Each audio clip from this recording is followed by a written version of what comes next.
안녕하세요. 저는 결혼한 지 얼마 되지 않은 30대 남성입니다. 제 아내는 해외 유학파입니다. 이 점이 너무 멋지고 특별해 보였는데 지금은 너무 더러워 보여서 이혼을 하게 되었습니다. 무슨 이유 때문에 그런지 궁금하신 분들은 제 사연을 끝까지 봐주시길 바랍니다. 저랑 아내는 수영교실에서 만났습니다. 같은 시간대 수업을 들으면서 굴곡진 몸매로 제 눈길을 사로잡았죠. 몸매뿐만 아니라 화려한 수영복도 시선을 끌었습니다. 보통 수업을 들으러 오면 무난한 디자인을 많이 입고 오는데 아내는 누구나 뒤돌아볼 원색의 디자인을 입고 왔거든요. 정열적인 레드와 눈이 부실 만큼의 형광초록색 패턴의 수영복이었습니다. 안 그래도 눈에 띄는 사람인데 그런 수영복을 입고 다니니 수영교실 회원들이 전부 다 기억하고 있더군요. 아내가 수업을 빠지는 날이면 그분은 안 온 거냐고 서로 물었습니다. 저도 그래서 아내를 주의주시하고 있는데 해외 유학파라 인상착의가 화려하고 말투가 특이하다는 소문이 돌았습니다. 게다가 제가 너무 가고 싶었던 하와이에서 대학을 다니며 20대를 보냈다고 하는 거 있죠? 최근 한국으로 돌아와 영어 학원 강사로 일하고 있다고 합니다. 그 말을 듣는 순간 하와이 대학을 다녔다고 하는데 왜 수영을 배우는 걸까 싶더라고요. 하와이라면 어딜 가든 바다가 보이니 헤엄을 당연히 쳤을 것 같았습니다. 제주도 사는 사람은 어딜 가든 귤이 보여서 귤을 자주 먹듯이 하와이 사람들도 왠지 그럴 것 같았거든요. 제가 그 생각을 하고 있다가 아내를 보자마자 슬그머니 말을 걸어보았습니다. 안녕하세요. 저 같이 수영 수업 듣는 사람인데 혹시 알고 계신가요? 다름이 아니라 궁금한 게 있어서 하와이에서 오신 걸로 알고 있는데 수영을 배우고 있는 게 신기해서요. 혹시 무슨 이유가 있나요? 제가 원래 수영을 잘했는데 물에 빠진 뒤로 헤엄을 못 치겠더라고요. 너무 무서워서 몸이 안 움직여져서 수영장에서는 잘 될까 수업 받아보고 있어요. 그런데 잘 안 되네요. 킥판 없으면 아직 수영하기가 힘이 들어요. 아내가 이렇게 말하길래 땡 잡았다고 생각했습니다. 그래서 수업 끝나고 같이 수영하면서 연습을 하자고 했죠. 안 그래도 물이 무서워서 진도가 안 나간다는 핑계를 대고 아내와 약속을 잡았습니다. 사실 저는 수영을 아주 잘했습니다. 중급반에 있다가 초급반으로 내려온 건데 그 이유가 아줌마들 때문이었거든요. 텃세가 어찌나 심한지 절 구석으로 내모는 것도 모자라 틈만 나면 모여서 제 뒷담을 하였습니다. 그게 너무 불편해서 초급반으로 내려달라고 했죠. 집 근처 수영장이 여기밖에 없어서 열불이 났었는데 처음으로 아주머니들의 텃세가 감사히 여겨졌습니다. 예쁘고 몸매 좋은 것도 모자라 하와이 유학까지 다녀온 똑똑한 여자를 만나게 되었으니까요. 정말 제 이상형이었습니다. 해외 유학을 다녀온 영어 잘하는 여자에게 환상이 좀 있었거든요. 저는 해외 한번 다녀와 본 적이 없어서 자유롭고 개방적인 외국 문화가 부러웠습니다. 워킹 홀리데이나 해외 유학 다녀온 여자들을 조심하라는 어른들의 말이 있긴 했지만 자격지심이라고 생각했습니다. 자기가 갈 수 없는 곳을 여자가 다녀오니 괜히 시샘하는 것 같았는데요. 시샘할 시간에 저처럼 똑똑한 여자를 꼬셔야죠. 저는 망설이지 않고 아내와 수영하는 데 온갖 시간을 다 썼습니다. 아내와 친해졌다고 느껴졌을 때 밖에서 식사하자고 제안해 보았죠. 지은씨, 혹시 오늘 시간 되시나요? 여기 맛집 알게 돼서 가볼까 하는데 지연씨도 같이 가요. 제가 이렇게 말하기 무섭게 지연씨의 뒤에서 누군가 걸어오고 있었습니다. 키는 190 정도에 어깨는 거짓말 안 치고 제 팔 길이만 했습니다. 근육도 우락부락한 것도 모자라 보이는 흑인이었죠. 우리 동네에서 외국인을 보기 힘들어서 신기한 것도 신기한 건데 그렇게 큰 사람은 처음 봐서 눈을 떼기가 힘들었습니다. 게다가 아내한테 다가가서 뭐라 이야기하더니 아내를 데려가 버리더라고요. 저는 영어도 못했고 덩치가 큰 외국인에게 기가 죽어서 아무 말도 못했습니다. 설마 남자친구일까 싶어서 아내가 다시 오길 기다렸죠. 아내에게 남친이 있다는 말을 들으면 그날 바로 끊어놓았던 수영 강습비를 환불하려고 했습니다. 남친이 있냐는 질문부터 하는 거였는데 너무 창피하더군요. 제가 쪼그려 앉아 애초롭게 기다리고 있으니 아내가 멀리서 저를 보고 다가왔습니다. 어머, 동구씨, 지금까지 기다리고 계신 거예요? 오래 기다리셨죠? 아까 뭐라 하신 거예요? 맛집 같이 가자고 하신 것 같은데. 그게 같이 식사하려고 했는데 남자친구 있으시면 실례인 것 같아서요. 혹시 아까 그분 남자친구분이실까요? 네? 그런 거 아니에요. 그냥 친구인데 오늘 잠깐 제 얼굴 보고 간다고 했거든요. 갑자기 미국으로 간다고 하길래 잘 다녀오라는 말만 했어요. 저는 또 남자친구분인 줄 알고 강습비 환불할 뻔했어요. 고백도 못하고 차인 기분이라. 그럼 식사 같이 하실까요? 저 지연 씨랑 밥 먹으려고 기다리고 있었는데. 네, 당연하죠. 못 파는 데예요? 동구 씨는 가본 곳이에요? 이렇게 아내와 식사 자리를 갖고 급격하게 친해지게 되었습니다. 간단하게 국수를 먹고 2차로 삼겹살에 소주를 먹으러 갔거든요. 역시 술이 들어가니 창피해서 못했던 말들이 우수수 나왔습니다. 첫눈에 반했다느니, 해외 유학 다녀온 여자가 이상형이라느니 술에 취해 별별 소리를 다 했죠. 저희 아내는 술이 어찌나 센지 제가 취해서 필름이 끊길 때까지 멀쩡했습니다. 정신을 차려보니 눈앞에 낯선 천장이 보이더군요. 설마 했는데 아내가 자기 집까지 데려온 것이었습니다. 제가 놀라서 벌떡 일어나니까 아내가 배시시 웃으며 말하였습니다. 일어났어? 그렇게 술이 약하면서 왜 빨리 마셨어? 천천히 좀 마시지. 어제 일 기억나긴 해? 내가 어디 사냐고 물어봐도 말을 안 해줘서 데려왔어. 죄송해요. 이제 막 친해졌는데 이런 실수를 하고. 앞으로 이런 일 없을 거예요. 지연 씨랑 너무 친해지고 싶어서 그랬어요. 뭐야, 하나도 기억 못하나 보네? 우리 말 놓기로 했잖아. 우리 동갑이니까 얼른 놓자고 한 사람이 누군데? 아내는 이런 상황이 놀랍지도 않은지 까르륵 웃음을 터뜨렸습니다.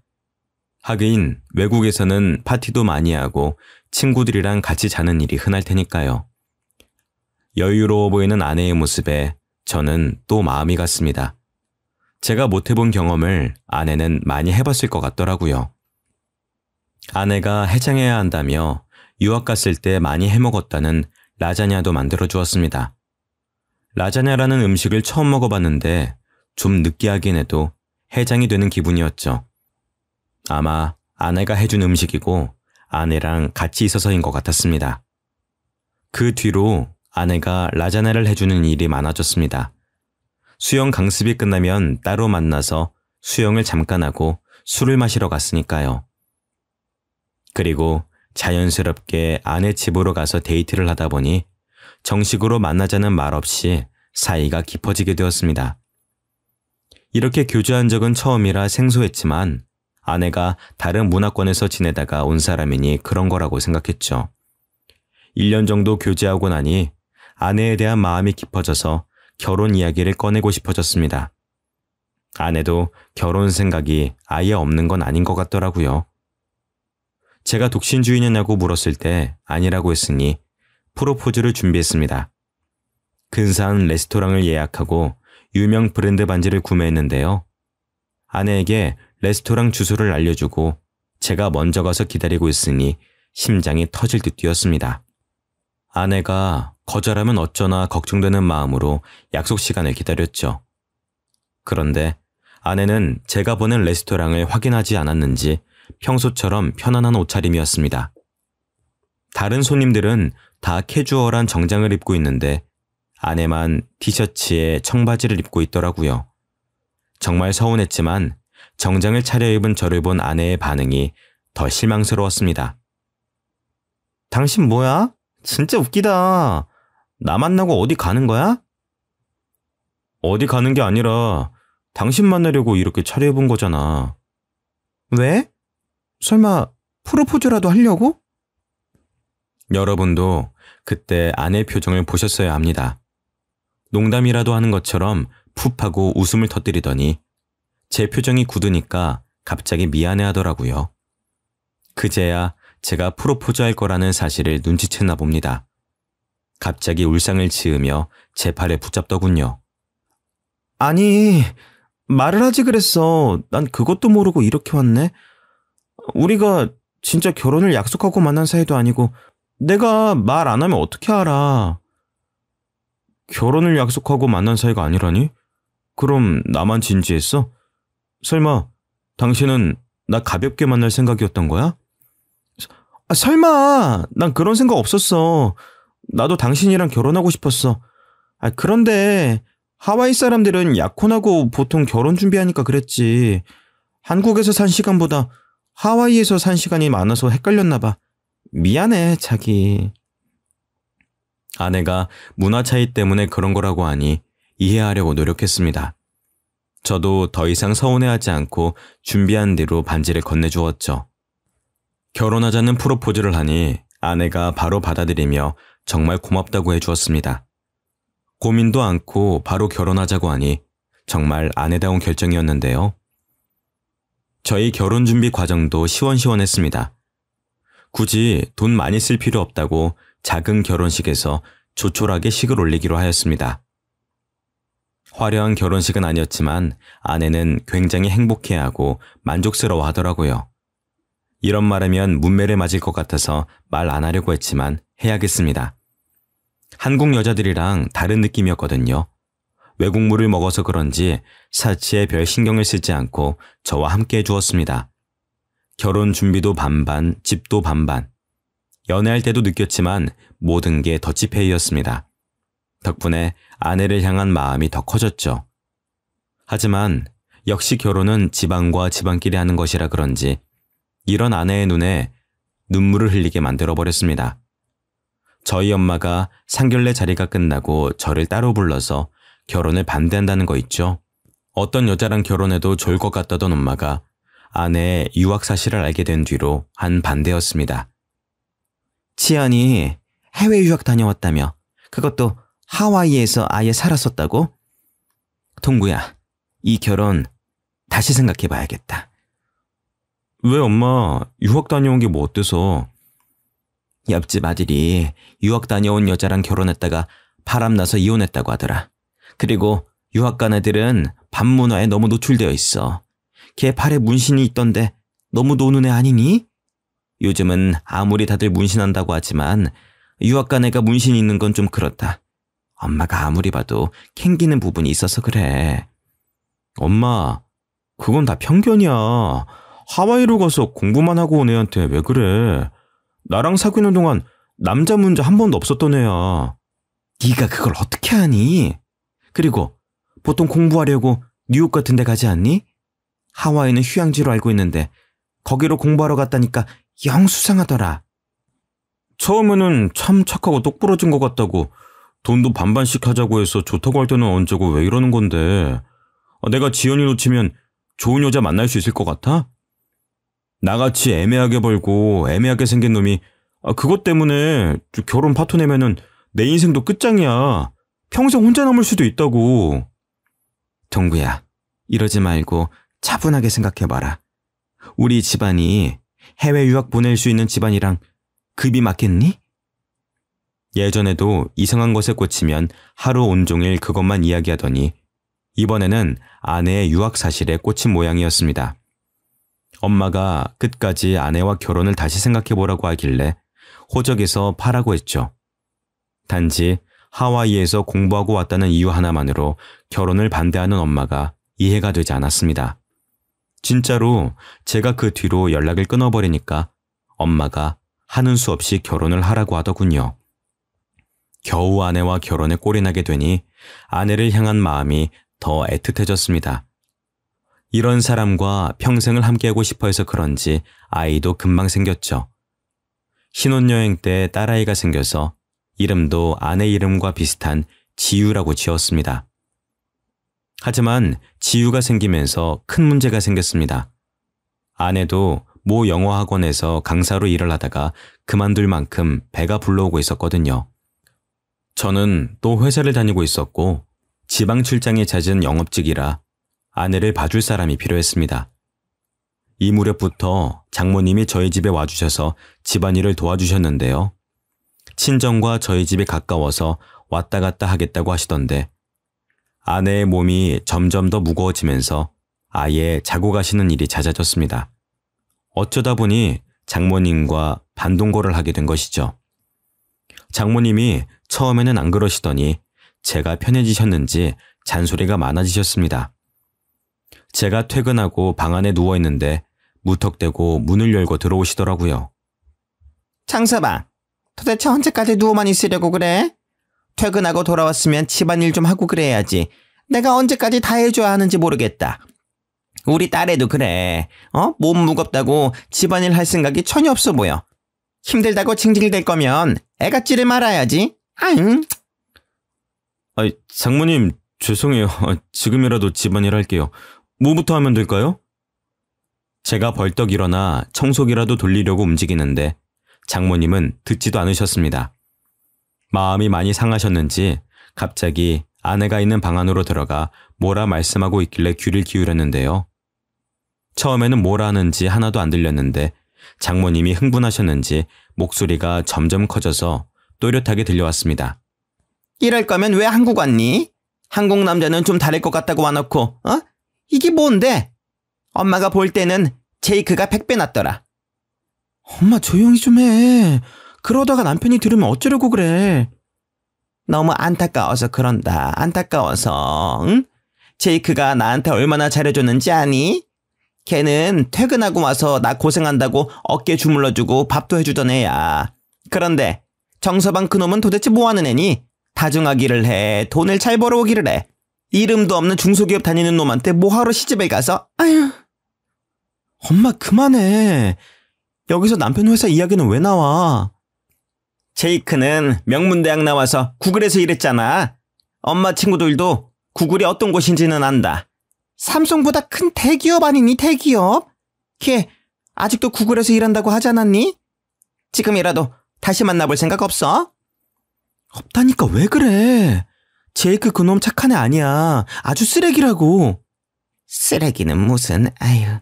네가 한국으로 온다고 하니까 걔가 실망해서 잠깐 한눈 판 거 아니야. 나라도 그러겠다. 그리고 네 뱃속에 있는 애기 정서방 애기 맞니? 제이크 애기면 어쩌려고 그래? 제이크가 흑인이라서 싫다고 할 때는 언제고 왜 자꾸 제이크 이야기 꺼내는데? 이제 제이크랑 끝났어. 우리 애는 남편에게 확실하니까 그만 좀 해. 장모님이 도대체 무슨 말씀을 하시는 걸까요? 아내 뱃속에 있는 아기가 제 아기가 아닐 수도 있다는 말에 심장이 빠르게 뛰기 시작했습니다. 때마침 아내도 발소리를 내며 나오려고 하길래 모르는 척 청소기를 붙잡았죠. 제가 청소를 하는 척 연기를 하는데 아내가 눈물을 흘렸습니다. 왜 우냐고 물어봐도 이야기를 안 해주더라고요. 저는 아내의 전 남자친구가 흑인이어도 괜찮았습니다. 저도 예전에 사귄 여자친구가 없는 것도 아니고 누구나 옛 연인은 있는 거니까요. 아내 뱃속에 있는 아기가 제 아이면 되는 것이었습니다. 그러다 아내 배가 점점 불러오면서 입덧이 찾아오게 되었습니다.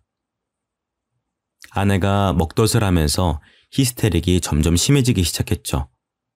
뭐라도 안 먹으면 헛구역질이 나온다는 이유 하나만으로 집에 있는 모든 음식을 다 먹는 것도 모자라 생활비를 거덜냈습니다.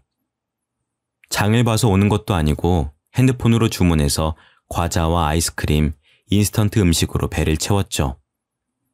제가 좀 먹으려고 살펴보면 아내가 다 먹고 없었죠. 식비를 좀 줄이자고 눈치를 주거나 한 입만 달라고 하면 아내의 눈빛이 확 달라졌습니다. 나 먹덧 하는 거 알고 있잖아. 내가 먹는 게 그렇게 아까워? 임신해서 이러는 거 아니까 조금만 참아주면 안 돼? 나도 이러기 싫어. 안 그래도 살이 너무 쪄서 우울하단 말이야. 아내의 말대로 아내는 임신 전부터 20kg 가까이 더 쪄 있었습니다.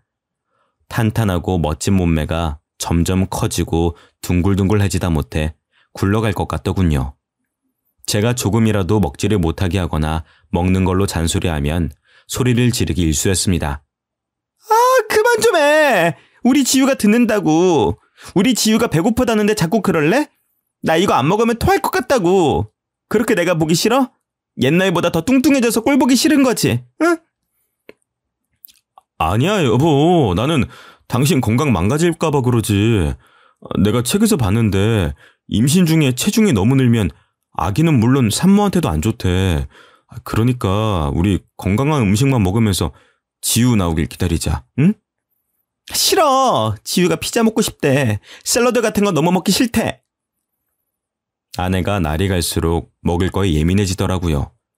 조금만 식단 조절을 하려고 하면 신경질을 부렸습니다. 물론 저도 먹덧을 하면 자꾸만 헛구역질이 나오고 속이 더부룩한 건 알고 있었습니다. 하지만 아내는 먹덧을 넘어서서 먹을 것에 너무나도 집착하게 되었습니다. 하루는 장모님, 저, 아내, 셋이서 치킨을 먹는 날이 있었는데요. 평소처럼 장모님과 아내에게 다리 하나씩을 나누어주고 닭가슴살을 먹는데 웬일로 오늘은 닭다리가 하나 더 있더군요. 그래서 제가 집어먹었습니다. 그런데 아내가 그 모습을 보고 눈을 부라리며 어떻게 그럴 수 있냐고 하는 거 있죠? 원래 닭다리는 내 거잖아. 엄마한테 하나 양보하라고 해서 내가 양보도 해줬는데 어떻게 자기가 홀라당 먹어버릴 수 있어? 당신은 양심도 없어? 나는 홀몸이 아니잖아. 당연히 당신이 양보해줘야 하는 거 아니야? 아니, 당신 지금 닭다리 다 먹지도 않았잖아. 나도 다리 좀 먹자. 당신 임신한 후로 한 번도 안 먹어봤어. 나도 퍽퍽살 싫어하고 다리살 좋아한다고. 우리 지유가 먹고 싶대. 원래 다리살이 제일 맛있는 거 알잖아. 아빠가 돼가지고 딸한테 양보해야지. 자기가 홀라당 다 먹어버려? 여보, 임신 전에는 안 그러더니 요즘 왜 그래? 왜 이렇게 먹을 것에 집착하냐고. 내가 언제 못 먹게 했어? 아내 뱃속에 애도 있고 장모님 앞이기도 해서 되도록 참으려고 했습니다. 하지만 그동안 쌓인 게 많이 있어서 저도 터지고 말았는데요. 제 편을 들어주실 줄 알았던 장모님께서 오히려 제게 화를 냈습니다. 청서방, 아예 먹지 말라는 것도 아니고 다리살 하나 양보 못해? 그렇게 먹고 싶으면은 내 거 먹어. 나 참, 딸 남편이란 놈이 먹을 것 가지고. 장모님도 보셨잖아요. 먹을 거 앞에서 자기만 생각하는 거. 저번에 불고기랑 냉면 먹을 때 자기가 불고기 다 먹어놓고 나한테 다시 사오라고 짜증냈던 거 기억 안 나세요? 저는 그때는 참았어요. 그런데 장모님께서도 그렇게 말씀하시면 어떡해요? 원래 임신하면은 예민해지고 그러는 거야. 내가 누누이 말했는데 아직까지 이러면 어떡해? 못 배운 놈이라 그런지 말귀도 못 알아듣네. 못 배운 놈이라니. 장모님께서 제 콤플렉스를 알고 하는 말이었습니다. 제가 충격을 받아서 아무 말도 못하고 있으니 아내가 제 접시에 있는 닭다리를 가져다가 먹더군요. 그렇게 딸이 귀하면 자기 닭다리를 내어줄 것이지 저한테만 뭐라 하는 장모님이 이해가 되지 않았습니다. 괜히 험한 말이 나올까봐 자리에서 일어서니 장모님이 저를 향해 소리를 지르셨습니다. 내가 아직 식사하고 있는데 어딜 가? 내가 자리 뜰 때까지 있어야지. 자네 부모님은 그것도 안 가르쳤나? 그런 말씀하지 마세요. 제가 대학은 못 갔어도 부모님께서 교육은 잘 시켜주셨거든요. 장모님, 갈수록 말이 심해지시는 거 아세요? 처음에는 안 그러셨잖아요. 저한테 갑자기 왜 이러시는데요? 왜 그러긴? 보면 볼수록 밉상이나 그런다. 입만 열어도 멍청하게 느껴져서 무슨 대화를 할 수가 있어야지. 우리 딸도 그래서 점점 짜증이 많아지고 있는 거야. 너한테 말을 못하고 있는데 같이 살면 살수록 실망스럽다고 하더라. 제가 뭘 했다고 그러세요? 여보, 말해봐. 뭐가 그렇게 실망스러운데? 됐다. 괜히 내 딸한테 뭐라 하지 마라. 지연아, 이리로 와. 방해가 있자. 제가 아내에게 이유를 캐물으려고 하니까 장모님이 아내를 데리고 가버리더라고요. 이때부터 확실하게 아내와 사이가 멀어지고 있다고 느꼈습니다. 아내와 장모님이 같이 있는 시간이 늘어나면 늘어날수록 아내가 제게 적대적으로 변하더군요. 진짜로 아내 뱃속에 있는 아기가 제 아기가 아닌 걸까요? 어쩌면 제이크라는 흑인 남자의 아기일 것 같아서 불길한 예감이 들었습니다. 그래서 아내도 날이 갈수록 예민해져서 예전 같지 않은 걸까 싶었습니다. 뱃속에 있는 아기가 남의 아기라고 물을 수도 없고 아내와의 관계 때문에 정말 고민이 많았습니다. 무턱대고 직구를 날렸다가 아내와 이혼하게 되면 정말 끔찍할 것 같았죠. 그만큼 아내를 사랑했습니다. 아내가 솔직하게 털어놓아 준다면 이혼할 생각도 없었습니다. 아내를 정말 사랑하지만 내가 흑인 아기를 잘 키울 수 있을까? 아내가 어디서부터 날 속인 걸까 생각하면 생각할수록 괴로워져서 잠을 못 잤습니다. 덕분에 회사에서도 집중이 안 돼서 여러 번 혼났을 정도였으니까요. 이제는 아내에게 진실을 알아내서 사과를 받아내든 오해를 풀든 해야 할 것 같았습니다. 그래서 그날 바로 퇴근하는 길에 아내가 좋아하는 회와 무알코올 맥주를 사갔습니다. 연애할 때부터 회랑 소주를 좋아했으니까요. 임신한 몸이라 소주는 못 먹지만 무알코올 맥주는 괜찮을 거라고 생각했습니다. 이거면 아내와 함께 서로의 속마음을 허심탄회하게 털어놓을 수 있을 것 같았죠. 그런데 제가 집으로 들어가니 장모님께서 저를 반기시기는커녕 바로 봉투 안을 보더군요. 회와 맥주를 사간 봉투를 보자마자 장모님이 저를 노려보셨습니다. 정서방, 이게 뭐야? 응? 설마 혼자 먹으려고 사온 거야? 우리 딸이 먹고 싶어도 못 먹고 있는데 이걸 사오면 어떡해? 혼자 먹으려고 사온 게 아니고 지연이랑 같이 먹으려고 사왔어요. 이거 진짜 술 아니고 가짜 술이에요. 무알코올이라 임산부도 먹을 수 있대요. 세상에, 그런 술이 어딨어? 알코올 조금이라도 들어가면 임산부 큰일 나는 거 몰라? 남편이라는 작자가 이렇게 생각이 없으니까 우리 지연이 몸이 아프지? 지연이 몸이 아파요? 어디가 아픈데요? 자네가 알 필요 없네. 알 자격도 없으니까 썩 꺼져. 네? 장모님 도대체 왜 이러시는데요? 아내는 멀찍이 서서 제가 집에서 쫓겨나는 것만 지켜봤습니다. 출산일이 다가오고 있는데 몸이 아프다니 저는 걱정이 돼서 어디 안 가고 기다리고 있었죠. 오랫동안 서 있다가 다리가 아파서 바로 문 옆에 있는 비상구 쪽에 앉아 있었는데 문 열리는 소리가 들렸습니다.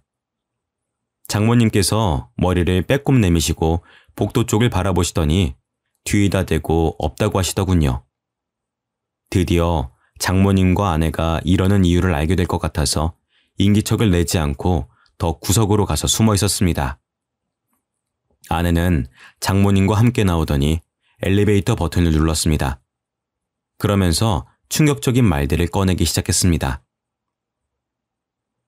이러다가 걸리면 어떡해. 계단이라도 굴러야 하나? 엄마, 아는 병원 없어? 진짜로 애 지워주는 병원 없는 거야? 몰래 애 지우고 와서 네가 스트레스 줘서 유산됐다고 하면 됐잖아. 예, 몸 상하게 무슨 애를 지워. 그냥 정서방 모르게 입양시키고 애 낳다가 죽어버렸다고 해. 그래야 나중에 위자료도 두둑히 챙길 거 아니야. 역시 그러는 게 낫겠지? 예정일 얼마 안 남았으니까 슬슬 준비해야겠다. 아무래도 제가 들었던 말이 사실이었나 봅니다. 아내 뱃속에 있는 애가 제 애가 아니었던 거죠. 저는 그 말을 들은 순간 집으로 돌아갈 수 없게 되었습니다. 마침 다음날이 주말이라 다행이었죠. 정신없이 술을 들이켰다가 길바닥에서 잠들었습니다. 금요일부터 일요일까지 전부 다요. 동상 걸릴 정도로 추운 날이 아니라서 죽지 않았습니다. 하지만 차라리 엄청 추운 겨울날이라서 동사에 걸려서 죽었음 하는 마음이 들더군요. 그만큼 괴로웠습니다. 제 두 귀로 제이크의 아기 같다는 말을 들었을 때에도 아내를 사랑해서 믿었는데 제가 너무 바보같이 느껴지더군요. 그렇게 평일을 맞이했는데 도저히 회사에 갈 수 있는 몸 상태가 아니었습니다. 회사에는 병가를 내고 진지하게 퇴사를 고민하였습니다. 퇴사를 하고 훌쩍 떠나버릴까 하는 마음이 들었지만 주말 내내 마셨던 술이 깨면 깰수록 생각이 바뀌었습니다. 잘못은 아내가 했는데 제가 이렇게 고통스러워할 필요가 없죠. 아내에게 똑같이 복수를 해줘야 했습니다. 그래서 모르는 척 집으로 돌아가 아내에게 몸은 괜찮냐고 물었습니다. 평소처럼 눈치 보는 척 연기하며 아내의 비위를 맞춰주었는데요. 아내는 제가 모든 사실을 알아낸 것도 모르고 짜증을 내더라고요. 어디 갔다가 이제 온 거야? 월요일인데 출근 안 했어? 당신이 아프다고 하니까 병원 가냈어. 당신 간호하려고 그랬는데 몸은 좀 어때? 왜 말도 안 하고 병가를 내? 그냥 당신 쉬고 싶어서 그런 거 아니야? 회사 안 가는 거면 청소기 좀 돌리고 빨래 좀 해. 아내가 주말 동안 청소 한 번 안 했는지 집안은 난장판이었습니다. 며칠 전까지만 해도 아내가 청소를 안 하더라도 모든 게 용서가 됐는데 이제는 용서가 안 되더군요. 아내에 대한 마음이 점차 정리되면서 속으로 복수의 칼을 갈았습니다. 신도 제 편을 들어주시려는지 예정일보다 일찍 아내의 양수가 터졌습니다. 아내가 무척이나 당황스러워하면서 저를 떼어놓고 가려고 하더군요. 저는 기어코 아내를 따라가 아내가 어떤 아이를 낳을지 기다렸습니다. 그래도 전 마지막까지 아내가 동양인 아이를 낳길 바랐습니다. 하지만 간호사가 안고 나온 건 흑인 아이였죠. 간호사도 이런 경우가 처음이었는지 매우 당황스러운 표정으로 제게 아기를 안겨주었습니다. 간호사는 물론 의사, 조무사까지 제 눈치를 보고 있더군요. 아내가 정신을 잃을 법도 한데 자기가 낳은 아이를 보고 어떻게든 일어나려고 했습니다. 저를 부르며 손짓하길래 가까이 다가가 봤죠. 여보, 내 애기 예뻐? 정신이 없어서 못 봤는데 당신은 봤어? 원래 갓난아기는 까만 편이래. 시간 지날수록 하얘지니까 너무 걱정하지 마. 정말 말도 안 되는 변명이었지만 저를 붙잡으려고 아무 말이나 내뱉었습니다. 하긴 남편이 잘못했다는 귀책 사유를 만들어내서 이혼한 후 위자료를 받아내려던 여자였으니까요. 제 복수를 위해 아내의 말을 믿어주는 척 연기하였습니다. 이때부터 아내와 장모의 히스테릭이 사라져버렸습니다. 그동안 위자료를 위해 연기를 했던 거죠. 그 대신 아내와 장모가 저 몰래 모여서 귓속말을 하는 것을 들었습니다. 조리원에서 몸조리만 하면 되니까 저보고 집에 가라고 해놓고 둘이서 무슨 꿍꿍이를 꾸미고 있더라고요. 아이고, 이걸 어쩌면 좋냐? 제이크 애기인 거 다 들켜버린 것 같은데 이러다 위자료 받는 게 아니라 이혼당하고 위자료까지 내줘야 하는 거 아니야? 아니야. 지금까지 별말 없는 거 보니까 내 말 믿어주는 것 같아. 지금이라도 지유 입양 보내자. 내가 갑자기 아파서 병원에서 죽었다고 할게. 내가 어떻게든 정서방 못 오게 막을 테니까 네가 어떻게든 입양 절차 밟아놔라. 그리고 너 제이크 그 흑인 놈 만나기만 해봐. 정서방한테 제이크 만나다 걸리면 네 인생 아주 끝장날기 뻔하니까. 안 만난다니까. 제이크 미국으로 갔어. 아내는 장모에게 이리 말해놓고 막상 장모가 입양 절차를 알아보겠다고 가버리니 급하게 짐을 싸고 있었습니다. 누군가와 약속이라도 있는 듯 핸드폰을 보며 걸어가더니 집이 아니라 조리원 근처 카페에서 누군가를 만나러 가더군요. 제가 수영장에서 본 그 흑인을 보러 간 것이었습니다. 그 흑인이 바로 제이크였던 거죠. 영어로 대화를 나누어서 알아들을 수 없었지만 아내가 너무 기뻐하며 한국어로 이야기해 주어서 무슨 내용인지 알아차렸습니다. 정말? 네가 책임져 준다고? 그럼 우리 결혼하고 같이 사는 거야? 남편이랑 이혼만 하고 오면 되는 거지? 응? 아내가 제이크에게 안기며 뽀뽀를 하고 온갖 애정 표현을 다 하더군요. 정말 눈뜨고 볼 수 없었지만 아내의 모든 걸 알아내기 위해 참아냈습니다. 집으로 돌아온 아내는 임신을 핑계대며 집안일을 다 시키거나 자신의 짜증을 안 받아주면 나쁜 놈 만드는 데에 그치지 않았습니다. 저를 더 나쁜 놈 만드는 데 급급해진 거죠. 충격적인 일은 밤에 일어났습니다. 침대에 나란히 누워서 잠든 척 눈을 감고 있었는데 아내가 슬그머니 일어나더군요. 그리고 제 폰을 들고 무언가 흔적을 남겨두고 있었습니다. 몇 분 뒤에 화장실 가는 척 일어나서 그 핸드폰을 들고 나와봤죠. 모르는 사람의 번호를 저장해 놓고 다른 여자와 바람을 피는 것처럼 대화 내용을 꾸며놓고 있었습니다. 저랑 이혼하려고 전화번호까지 새로 만든 것 같더라고요. 당연히 그 대화 내역을 다 지워놓으니까 새로운 사건이 터졌습니다. 며칠 뒤에 제가 회사에 가려고 집 앞으로 나오니 처음 보는 여자가 갑자기 제게 핸드폰을 내밀었는데요. 저기 혹시 여자친구 있으신가요? 마음에 들어서 그런데 연락처 주실 수 있으실까요? 옷차림도 야시시한 게 왠지 모르게 화류계 여성인 것 같더라고요. 도대체 어디서 이런 여자를 알고 부탁했는지 아내의 과거가 의심됐습니다. 해외 유학 사실을 알고 결혼을 반대했던 부모님 말을 믿는 거였는데 후회가 돼서 불쾌한 표정을 지은 채 여성분의 고백을 거절했죠. 결혼했습니다. 와이프 있으니까 다른 분 알아보세요. 잠깐만요. 그냥 친구로 지낼 수도 있는 거잖아요. 한 번만 알려주세요. 제가 왜요? 따라오지 마세요. 경찰 부를 겁니다. 뭐 이딴 게 다 있어? 번호 주는 게 그렇게 어려워요? 여자가 끝까지 따라오길래 겨우 떼어놓고 차에 올라탔습니다. 여자가 번호를 따는 것도 드문 일인데 이렇게 집요하게 따라오다니 의심이 들 수밖에 없더군요. 아내가 사람을 쓴 것 같아서 차를 다른 데에 대고 기다려보았습니다. 진짜로 아내가 밖으로 나오더니 여자에게 돈을 쥐어주었는데요. 그 모습을 핸드폰으로 모두 다 촬영해 놓았습니다. 그리고 아내가 지유를 입양 보내기 전에 유전자 검사를 다 해놔야 되겠다고 느꼈죠.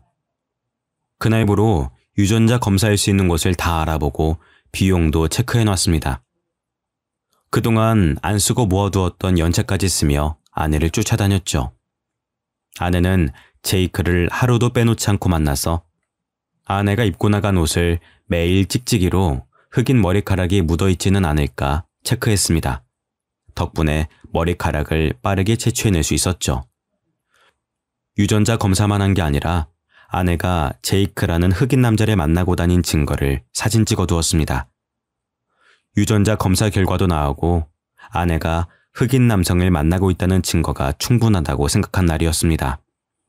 기가 막히게도 아내는 그날 흑인을 만나러 갔습니다. 손을 꼭 잡고 숙박업소로 들어가려고 하길래 그 앞을 막아섰죠. 아내는 제게 미안해하거나 창피해하기는커녕 버럭 소리를 지르기 시작했습니다. 뭐야? 당신이 왜 여기 있어? 설마 나 따라다닌 거야? 당신 뭐 의처증 뭐 그런 거야? 스토커도 아닌데 왜 따라온 건데? 당신이 의심스러우니까 그러지. 처음부터 위자료 노리고 나한테 접근한 거지. 그게 아니면 나한테 접근해놓고 보니까 이 자식의 임신한 거 알아차린 거야? 지금 뭐라는 거야? 내가 지금 꽃뱀짓 했다는 거야? 난 당신한테 그런 짓 한 적 없어. 제이크는 그냥 내 친구라고. 당신은 친구랑 그런 짓 해? 그래서 흑인 애가 생긴 거잖아. 제이크랑 결혼하지. 왜 나랑 결혼했어? 날 왜 속였냐고! 그동안 참아온 분노와 배신감에 소리를 질러대니까 아내가 놀라더군요. 하긴 아내 앞에서 이렇게 화를 낸 건 처음이었습니다. 아내를 사랑하는 마음에 늘 인내심으로 견뎌왔으니까요. 아내가 제이크 손을 잡고 무서워하는데 정말 어이가 없더라고요. 그래서 가방에 넣어둔 사진을 꺼내서 보여주었습니다. 당신이 저 흑인 놈이랑 데이트하는 사진 맨날 찍어놨거든? 응? 증거가 이렇게 많이 모이더라. 이뿐인 줄 알아? 지유랑 제이크랑 유전자가 일치한다는 증거도 잡아냈어. 유전자 서류 복사본을 아내 얼굴에 집어 던지니까 그제야 아내가 부들부들 떨더군요. 그러다 닭똥 같은 눈물을 뚝뚝 흘리며 불쌍한 척을 하였습니다. 여보, 나는 그러려고 그런 게 아니라 내가 이 자식한테 당한 거야. 억지로 당해서 임신하게 된 거라고. 내가 사랑하는 건 제이크가 아니라 당신이야. 내가 그 말을 믿을 것 같아? 처음부터 끝까지 거짓말만 하는 사람이랑 지낼 생각 없어. 우리 이혼하자. 난 당신이랑 이혼할 준비 다 끝냈어. 아니야. 내 말 좀 믿어달라니까? 난 피해자야. 아내가 끝까지 거짓말을 하길래 흑인이랑 잘 먹고 잘 살라고 버려두고 왔죠. 그 뒤로도 아내가 제 회사로 찾아와 제발 봐달라고 빌었지만 이혼 소송을 진행 중입니다. 위자료는 물론 사기죄 합의금까지 받아내서 떵떵거리며 살고 있네요. 빈털터리가 된 아내는 흑인 집에 얹혀 살려고 찾아간 것 같지만 연락이 끊긴 것 같았습니다. 다시 저를 찾아와서는 제발 자기랑 만나달라고 하더라고요. 자기야, 나 제이크한테 배신당했어. 지우 키워주겠다고 해놓고 미국으로 도망가 버렸다고. 그러니까 우리 다시 합치자. 응? 우리 지우는 어떻게 하려고 그래. 아빠 없이 키울 순 없잖아. 그래도 한때는 진짜 딸이라고 생각했으니까 당신이 아빠가 되어주면 안 돼? 나 어떻게든 나쁜 놈 만들려고 성질도 두고 집안일 다 시킬 때는 언제고 유산까지 못 가니까 이런 거 아니야. 너랑 장모가 하는 이야기 다 들었어. 그때 녹음이라도 하는 거였는데 말이야. 괜히 너 같은 걸 믿어가지고. 네 계획대로 유산이 되거나 몰래 애 입양시키는 일이 성사됐으면 어땠을까? 나는 평생 죄인으로 살았겠지. 안 그래? 내가 설마 그러겠어? 너무 답답한 마음에 그랬던 거야. 여보, 제발 내 말 좀 믿어줘. 아내가 이번에는 바짓가랑이를 붙잡고 엉엉 울길래 힘껏 차버렸습니다. 와이프가 아스팔트 바닥에 넘어져서 우는데도 하나도 불쌍해 보이지 않더군요. 그래서 그 흑인 찾으러 미국으로 가라고 하고 저는 회사로 들어가 버렸습니다. 제가 퇴근할 때까지 회사 앞에 있길래 경찰에 신고하는 것도 잊지 않았죠.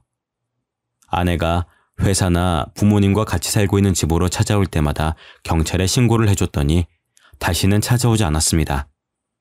제가 콩깍지가 조금이라도 늦게 벗겨졌다면 어땠을까요? 자꾸만 끔찍한 생각이 들어서 이렇게나마 사연을 보내봅니다. 여러분들은 사랑한다고 저처럼 다 감싸고 이해하려고 하지 말고 짚고 넘어가셔야 되는 부분은 꼭 확인하고 넘어가시길 바랍니다. 지금까지 제 사연 들어주셔서 감사합니다.